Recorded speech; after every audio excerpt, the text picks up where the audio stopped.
사람들은 그렇게 말을 해요. 믿어도 별 수 없다. 예수 믿는다고 뭐 특별한 뽀직한 수가 있나? 예수 믿으면 질병 안 걸리냐? 예수 믿으면 만사 형통하느냐? 예수 믿으면 늙어 죽지도 않느냐? 그러면 신앙의 힘이 어디 있느냐? 예수 믿는 이유가 뭐 있느냐? 믿는 거나 안 믿는 거나 다 비슷한 거 아니냐? 저는 그 말은 맞다고 생각해요. 예수 믿는 사람도 어려움을 당해요. 예수 믿어도 별 수 없는 일들이 많아요. 그런데 예수를 믿는 사람들은, 정말 하나님을 잘 믿는 사람들은 삶의 고난과 역경과 슬픈 일이 벌어진다 할지라도 그것 때문에 낙심하지 않고 절망하지 않고 오히려 그런 것 때문에 하나님을 더 가까이 한다는 이 믿음을 우리는 가져야만 할 줄로 믿습니다. 여러분들 삶에 다가오는 모든 고난, 그것을 가지고 절망하지 말고 거기서 아하, 하나님을 더 의지해야 되겠구나, 믿음 생활 정말 잘해야 되겠구나 하는 이 마음의 결단을 가지시길 바랍니다. 여기 보면은요 3절에 보세요. 3절 후반절에 너희 하나님의 3장 4절을 보면은요 4절 그리하면 너희가 행할 길을 알리니 뒷부분입니다. 너희가 이전에 이 길을 지나보지 못하였음이니라. 너희가 옛날에는 이 길을 가본 적이 없기 때문에, 여러분 이 길을 옛날에는 가본 적이 없다. 2016년 1월 24일 옛날에도 있었고 지금도 있는 거 아닙니다. 날마다 우리는 새로운 길을 가는 겁니다. 어떤 종교에서는 인생이란 이렇게 윤회다, 돌고 도는 것이다, 똑같은 일이 반복되는 거다라고 말할지는 모르지만 아니요. 우리가 가진 역사관은 창조가 있고 진행이 있고 종말이 있어요. 직선사관이에요. 이것이 올라가는지 밑으로 내려가는지는 모르겠지만 어쨌든 우리는 인생이란 반복되는 게 아니라 새로운 길을 가는 거예요. 그렇기 때문에 새로운 길은 다 신선할 수도 있겠지만은 좀 어렵고 힘든, 예견하기 힘든 모습이라 이 말입니다. 우리 성경은 말하기를 전에 너희가 이런 길을 가보지 못했다. 그렇기 때문에 인생을 경험하고 반복하는 것이 아니라 단 한 번의 삶을 살기 때문에 우리가 무엇을 바라보고 누구의 뒤를 따라가고 어떤 신앙의 모습을 보여야 될 것인가에 대한 교훈을 이 본문에서 얻게 되는 겁니다. 지금 이스라엘 백성들은 애굽을 떠나 광야길을 가면서 저 가나안 땅을 향해 가면서 지금 요단이라는 강물을 만났어요. 푸른 물, 눈에 보이는 것은 막막한 겁니다. 얼마나 절망스럽겠어요. 그래도 명색이 지도자가, 선지자가 하나님의 명을 받고 백성들을 거대한 이 집단을 이끌고 가는데 앞에 간 것이 결국 요단강밖에 없다니, 웬만한 사람들 같으면 돌로 쳐서 우리를 도대체 여기까지 왜 들고 왔느냐, 다 물에 빠져 죽게 하는 것이냐라고 불평을 할 수 있는 상황이에요. 그런데 오늘 본문을 가만히 읽어보면 하나님께서는 이 요단강이라는 푸른 바다 물결 앞에서 하나님이 하신 말씀이 있어요. 그들을 3일 동안 편안하게 쉬게 한 다음 백성들을 들고 나옵니다. 자, 보라. 뭘 봅니까? 백성들이 보는 것은 푸른 물과 앞을 향해 전진할 수 없는 그런 꽉 막힌 상황인데, 오늘 이 본문에 보면 백성들에게 말씀하시는 여호수아의 메시지는 무엇인가 하니, 자, 너희들이 when you see the ark of the covenant of the Lord, 여호와의 궤를 볼 때에 꽉 막힌 현실에서 절망하고 탄식하는 게 아니라 그들에게 뭘 요구하는 거니? 여호와의 법궤를 보라는 겁니다. 여호와의 증거궤를 보라는 겁니다. 여호와의 증거궤, 그 속에 뭐가 있죠? 하나님 말씀하신 10가지 계명이 그 궤짝 속에 들어있고 여호와의 임재가 들어있는, 하나님이 함께 하셨던 모든 증거들을 그 법궤 속에 가지고 있는데, 그 괴를 보라는 거예요. 또 뭘 보라는 겁니까? 여기 본문 3절에 보면 두 가지를 얘기해요. When you see the ark of the covenant of the Lord. 두 번째는 When you see the Levites. 그 법궤를 미고 가는 제사장들을 보게 되거든. 두 가지 보는 거예요. 뭘 봅니까? 첫 번째는 여호와의 궤를, 말씀이 담겨져 있는 그 말씀을 보라는 것이고, 두 번째는 그 말씀을 메고 가는 제사장들을 보라는 거예요. 여러분, 상황이 때로 꽉 막힌 상황에서 절망의 모습 앞에서 우리는 봐야 될 것을 보지 못할 때가 있어요. 그러죠. 우리가 보통 앞이 캄캄하다. 앞이 캄캄한 것은 깜깜해서 불이 없어서 전기도 없고 저 태양도 달빛도 없어서 캄캄하다는 게 아니라 절망이 마음속에 다가오면, 너무 슬픔이 다가오면, 너무 어려운 일이 닥쳐지면 우리는 봐야 될 것을 바라보지 못하고 눈을 감게 돼요. 절망의 모습이에요. 그런데 오늘 하나님께서는 이스라엘 백성들에게 보아라. When you see the ark of the covenant of the Lord. 여호와의 법궤를 바라보아라. 그리고 여호와의 법궤를 미고 가는 제사장들을 바라보라. 그리고 그 뒤를 따라가라. 오늘 삶의 어려운 상황에서 우리 모든 성도들이 바라봐야 될 것, 여호와의 말씀을 바라보지 못할 때에 오는 혼란스러움, 또 그 법궤를 따라 앞을 향해 가는 믿음의 훌륭한 사람들을 바라보지 못하고 그냥 혼돈된 상황만 바라볼 때 오는 그런 많은 어려움들. 여러분들, 말씀을 떠난 백성들, 말씀을 떠난 국가들, 말씀을 떠난 교회들, 말씀을 떠난 국가들의 이 혼돈된 모습을 바라보면서 오늘 우리는 하나님의 말씀을 뚜렷하게 분명하게 바라보는 성도들의 안목이 있기를 바랍니다. 오늘 우리는 무엇을 바라보고 이 세상을 살아가느냐? 교회 다니는 사람들이 교회를 다니면서도 들어야 될 하나님 말씀 듣는 것 대신 이런저런 사람들의 얘기 듣고 마음의 상처를 받고 교회를 떠나는 일도 많을 거예요.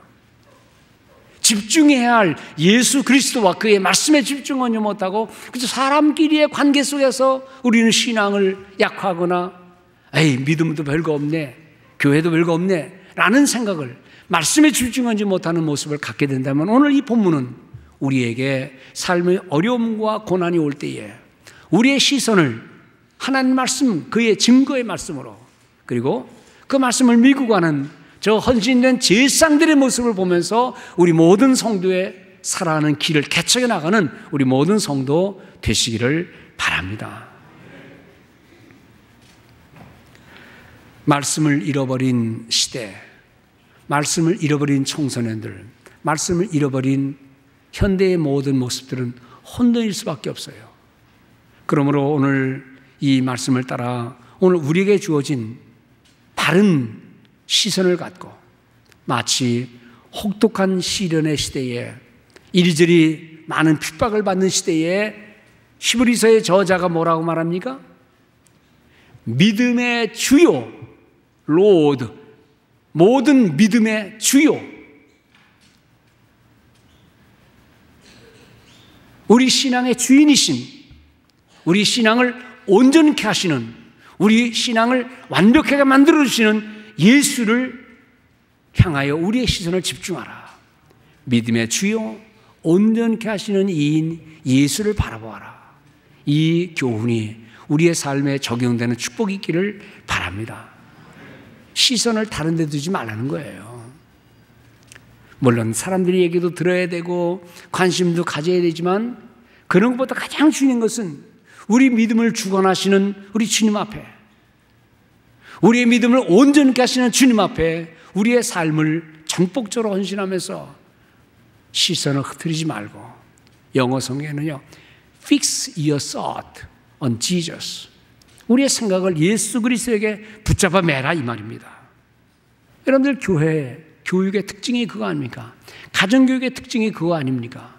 여러분들, 우리는 내 말이 잘 들어라 그렇게 하지 말고요, 성경을 읽고 하나님의 은혜를 받고 하나님의 축복을 받으려면 말씀대로 살아라.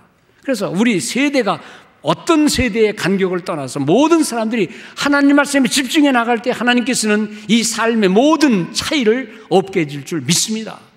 부자도 가난한 자도 많이 배운 자도 덜 배운 자도 어떤 사람도 다 성경 말씀에 집착해서 하나님 말씀에 따라 살다 보면 하나님은 우리의 삶을 축복해 주실 줄로 믿습니다.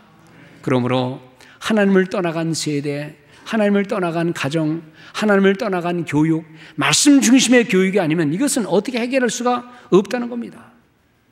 교회 다니면서도 여러분들 누구를 가까이 합니까? 무엇에 집중합니까?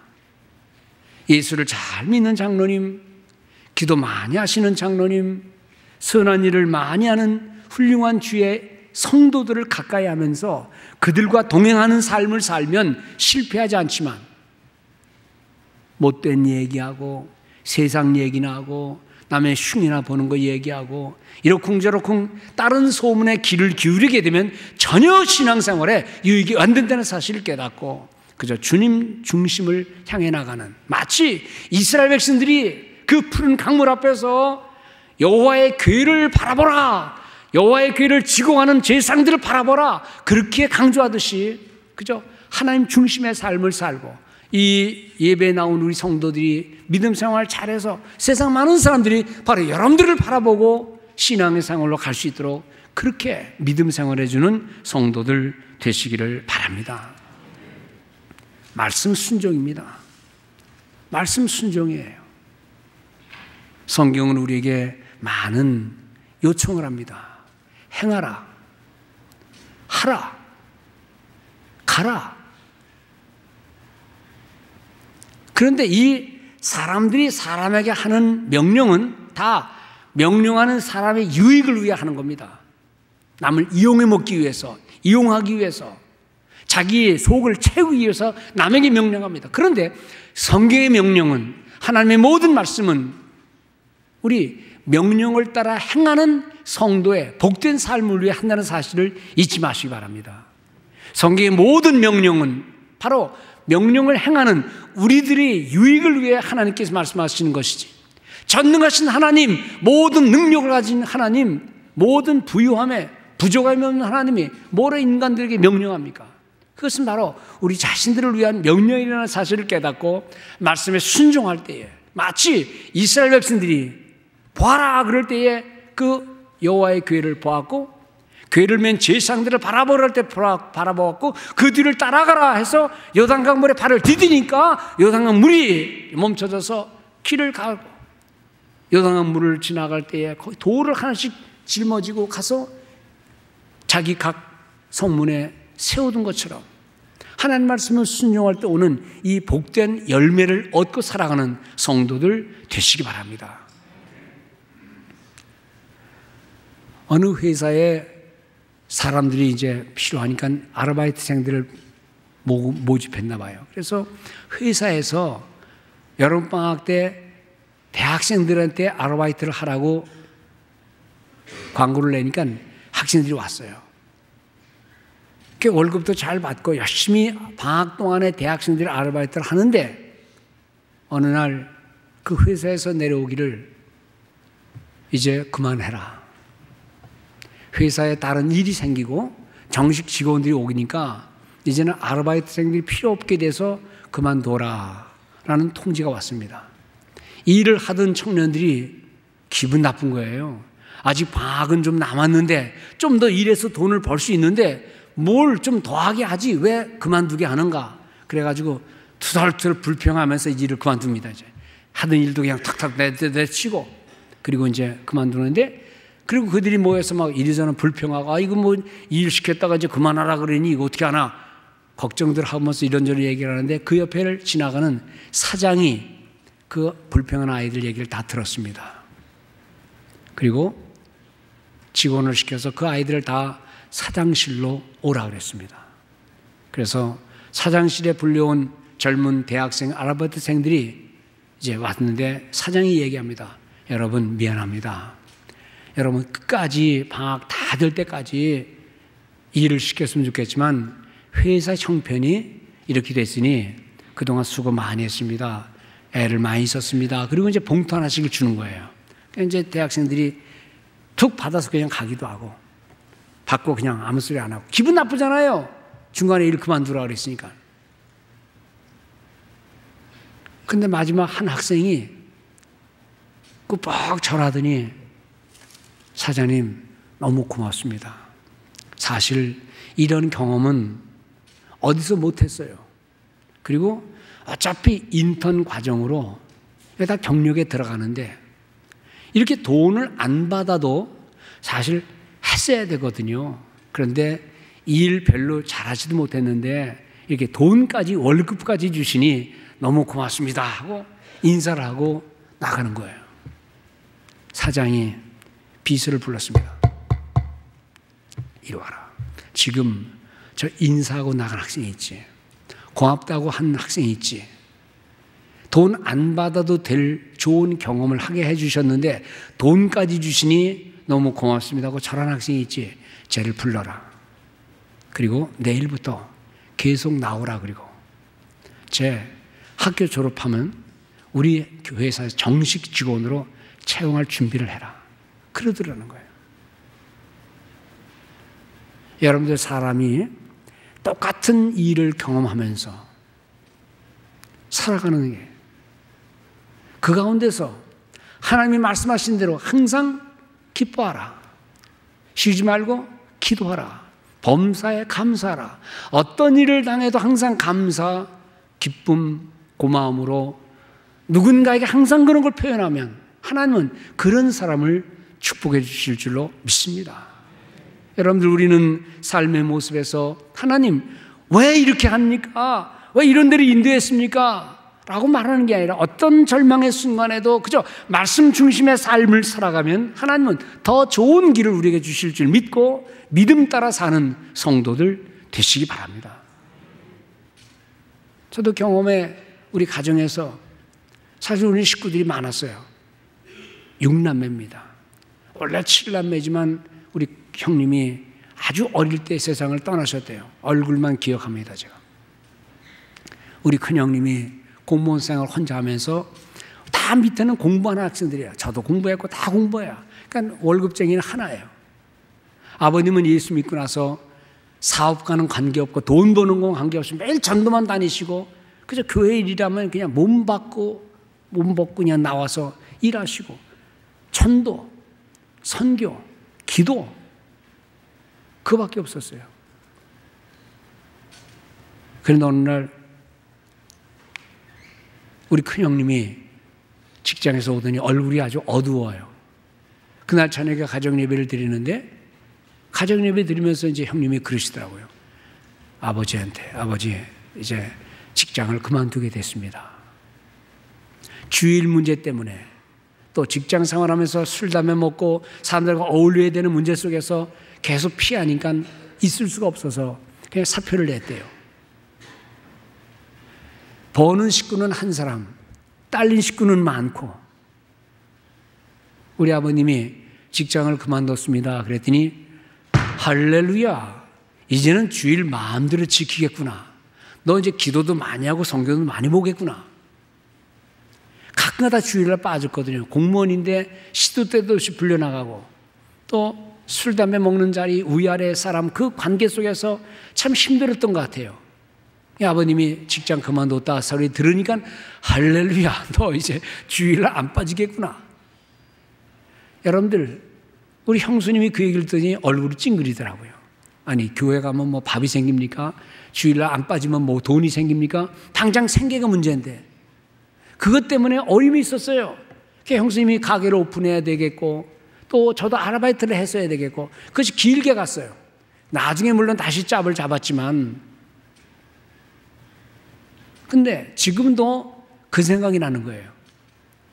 삶의 어려움이 사실 예수 믿다 보면은요, 좋은 일만 생기는 게 아니에요. 예수님 때문에 신앙생활 하는 것 때문에 더 많은 어려움이 있을 수 있어요. 몇 년 전에 제 결혼한 딸이 저한테 전화 왔어요. 아빠, 기도 좀 많이 해주세요. 야, 나는 교인들을 위해 기도할 거지 니들을 위해서 기도할 게 별로 없는데 왜 그러니? 그랬더니 아빠 데이빗이 직장을 그만둬야 될 것 같아요. 우리 사위가 잘 다니는 직장이에요. 왜 그러냐? 그 정직하고 성실하고 예수 잘 믿는 걔가 왜 직장을 그만둬야 되니? 그랬더니 이게 직장에서 이제 그 주희 씨가 자기 큰 회사인데 그 회사를 정리해서 팔고 그다음에 다른 회사를 또 차리는데 이 회사의 값어치를 아주 높게 밸류를 매겨야 돈을 많이 버니까. 근데 제 사위가 그 회사의 회계 책임자예요. 얘 사인이 있어야 회사의 가치를 정하는 거예요. 그런데 예를 들면 한 7천만 불짜리의 회사인데 이 사장이 부풀리는 거예요. 자꾸만 부풀려서 한 9천만 불 아니면 1억 불에 계산을 해서 사인해라. 그러니까 우리 사위는 이게 아니거든요. 예수를 잘 믿는 정직한 아이예요. 그러니까 저는 그렇게 보지 않습니다.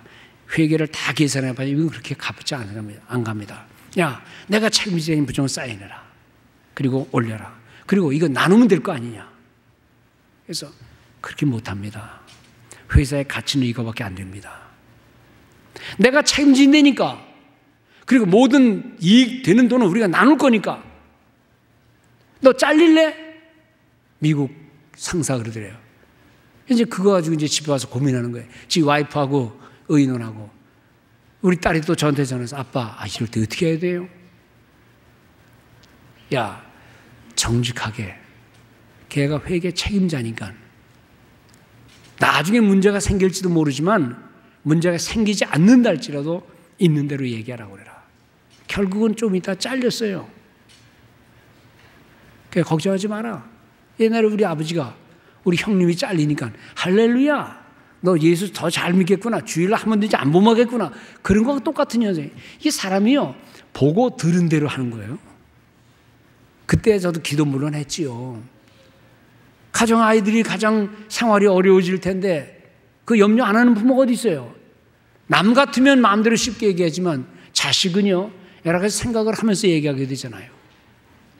그렇지만 야, 할 수 없지 어떻게 하니? 그래 기도해보자. 그래서 잘린 다음 이게 쉬운 사회가 아니잖아요. 그래서 제가 야, 데이비 이럴 때 공부 좀 하라 그래라. 돈은 어디 있어요? 론하면 되잖아. 그래서 MBA 공부를 더 했어요. 2년간. 1년 반 동안 여기저기 서류를 넣는데 안 되는 거야.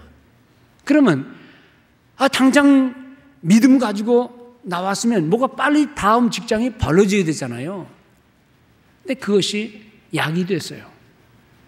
비록 많은 1년 반 이상의 어려움이 있었지만은 더 좋은 곳에서 이 아이를 스카우트 해가지고 가서 지금은 더 좋은 직장에 잘하고 있어요. 물론 그 뒤에 결과는 우리 그렇게 신경 쓸 거 없어요. 문제는 우리가 하나님 말씀대로 정직하게 하나님 말씀대로 믿음 따라 행하느냐, 이거에 대한 관심을 갖고 믿음 따라 살다 보면 그저 어려운 것 같지만 그래도 어려움 속에서 깨닫는 거 있어요. 이 사회가 참 악하구나. 그러니까 우리는 정직하게 살아야 되겠구나. 그리고 아무리 짭이 떨어지는 순간이라도 내가 정직하게 말해야 되겠구나. 우리는 대개 하나님 말씀을 이렇게 순종하면 계산을 합니다. 내가 직장 그만두면 하나님은 더 좋은 직장을 예비해 주실 거야. 그러다가 한 달, 두 달, 1년 지나서 안 생기면 하나님 이게 뭡니까? 라고 불평할지도 모르겠어요. 그러나 그것을 감수하면서라도 하나님 앞에 살다 보면 하나님은 선하신 하나님, 하나님은 우리를 좋은 길로 인도하시는 하나님, 그 하나님을 믿고 말씀 순종의 삶을 살아가는 우리 모든 성도 되시기를 바랍니다. 그래서 히브리서 5장에 보면 예수 그리스도의 삶을 이야기하면서 그는 5장 7절에 히브리서에서 말하기를 그는 육체에 계실 때에 자기를 죽음에서 능히 구원하실 이에게 심한 통구가 눈물로 간구와 소원을 올렸다. 아들이시라도 받으신 고난으로 말미암아 순종함을 배워서 온전하게 되었고 지금 자기에게 순종하는 우리 모든 믿는 사람들에게 영원한 구원의 근원이 되셨다라고 말씀하는 거예요. 예수 그리스도 그분은 아버지의 뜻에 순종했어요. 순종의 결과는 쓰라린 십자가의 고통이었어요. 그러나 고통을 통하여 우리 인류를 구원하게 되었고, 고통을 통하여 순종하면 이렇게 된다는 사실을 오늘 우리에게 교훈해 준다는 겁니다. 이스라엘 백성들 바라보는 눈에 보이는 것은 요단강 푸른 물이었지만, 그런데 여호와의 교회를 바라보면서 시선을 그 여호와의 증거교회에 집중하고 여호와의 교회를 밀고 가는 제사장들에게 집중하여 그 뒤를 따를 때에 그 모든 길을 가게 된 것처럼, 오늘 여러분들, 우리의 자녀들이 여호와의 말씀에 집중하게 되고, 우리 사랑하는 성도들이 하나님 말씀에 집중하게 되고, 또 하나님 말씀의 교회를 지고 가는 제사장들을 바라보아라 라고 두 가지를 말씀합니다. 여호와의 교회를 바라보아라, 제사장들을 바라보아라. 오늘 이 시대에 우리 교회가, 우리 먼저 믿는 성도들이 이런 믿음의 아름다운 본을 보여서 우리가 먼저 여호와의 말씀에 집중하고 또 여호와의 교회를 밀고 가는 헌신된 사람들에게 집중할 때 우리의 삶에 아름다운 일들이 전개될 줄로 믿습니다. 우리 자신들이 여호와의 말씀에 집중하는 성도들, 그리고 그 가운데서도 하나님을 잘 믿는 훌륭한 믿음의 성도들을 바라보면서 나도 장차 남들이 바라볼 때에 훌륭한 믿음의 성도였다는 고백을 들을 수 있도록 말씀 중심의 삶을 살아가는 복된 성도 되시기를 주님의 이름으로 축원을 드립니다.